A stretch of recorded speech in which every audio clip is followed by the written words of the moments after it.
આજ રોજ રાત્રિના 8:30 વાગ્યાની આસપાસ અમારી ટીમ સાથે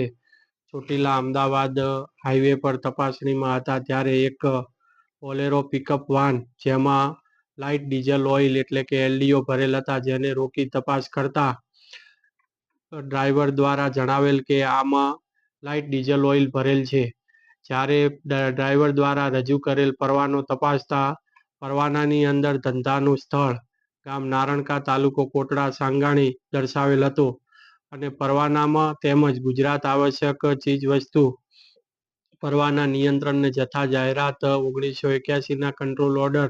ની કંડિકા 18.3.1 અને 2 માં સ્પષ્ટ જોગવાઈ છે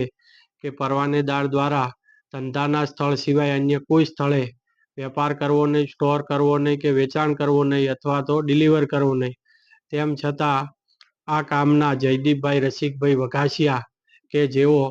નારણકા કોટડા સાંગાણી ખાતે પરવાનો ધરાવતા હોવા છતાં જુદી જુદી જગ્યાએ પિકઅપ વાનમાં પરવાનો સાથે રાખી અને ધંધો વેચાણ કરતા હોય, પરવાનાનો મોટા પાયે દુરુપયોગ કરતા હોય, ગાડીની અંદરથી મળેલ 11 બેરલ LDO ને જપ્ત કરી તેમજ ગાડીને પણ જપ્ત કરી કુલ મુદ્દામાલ 5,34,000 જપ્ત કરી અને આગળની કાયદેસરની કાર્યવાહી હાથ ધરેલ છે.